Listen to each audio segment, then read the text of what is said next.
All right, so I want to talk about two different philosophies of generating power and how they can be used together depending on context, right?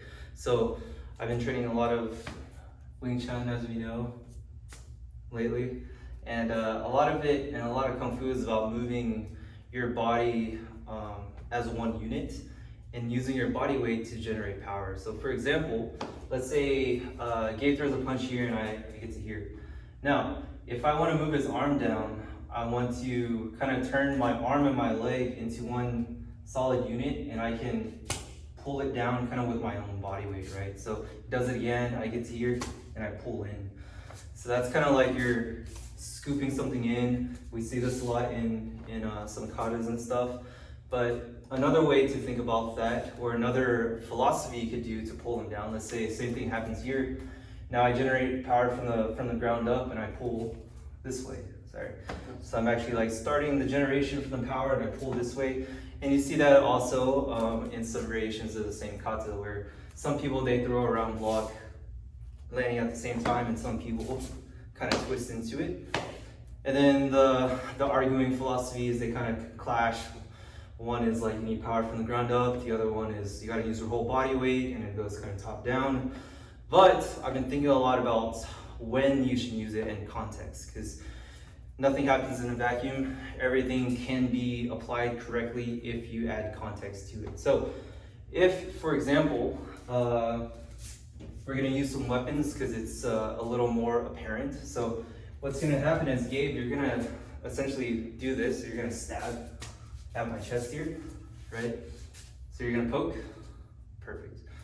Now look, if I use that wave motion when he pokes, so I'm gonna put my arm here, so aim for this part here, shoot for it, good. And if I do this wave motion here from a distance, go. Really try to poke in, go. I'm gonna miss it, because there's too much delay, right? I'm trying to generate power to get this off of the center line, and I'm trying to generate power from the bottom, and look at all that lag time or that travel.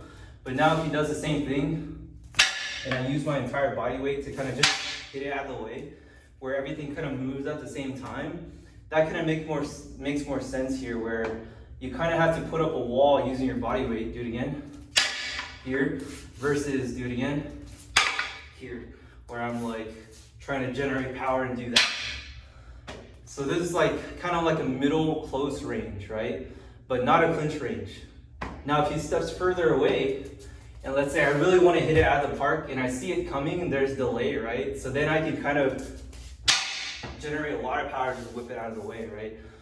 But if it's coming and it's like catching me off guard, I gotta kind of use my whole body weight to get out of the way that way. That same concept happens with strikes and everything, right? So for example, if Gabe throws a punch here and I kind of wind up to do that, that punch is gonna slip through, right?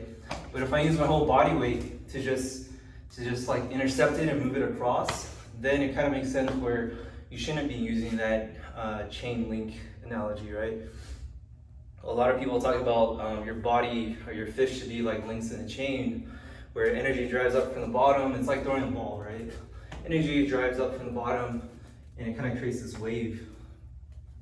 But if you're doing that as a receiving end, you might have to think about your distance away from the attack and how fast is the attack coming in.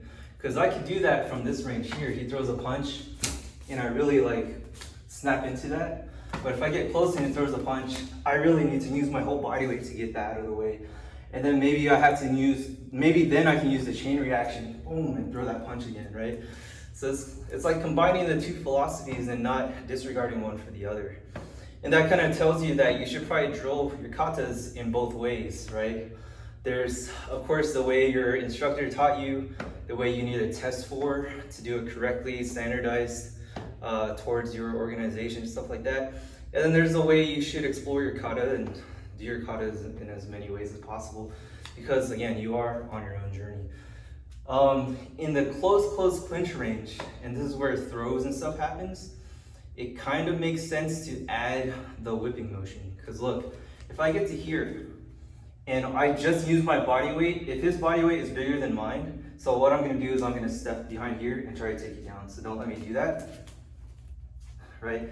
So it's like I try to attach my leg with my arm, I step through and try to do that, it doesn't work. But if I add that chain reaction link where it's the energy comes up from the ground and I go here, so I'm actually using the tension of my leg on his leg to travel up onto my arm, and it kind of whips him over. Does that feel a little more powerful? Right? Same thing here. Let's say I go for a shoulder throw, right? If I just use my whole body weight to try to lift him up and turn, he can just root himself. So I need to figure out a way to kind of flow like water and go into and fit into his hip, right? So I need to kind of start that reaction here and pop all the way up. If I came in as one unit, he'll see that and just sit back and use his center of gravity to just negate my attack. So again, there's a lot of different things to consider when you think about using your whole body. Let's say he throws a punch here and I stuff it like that, right? And he does it again. I can't really do that. There's like so much delay.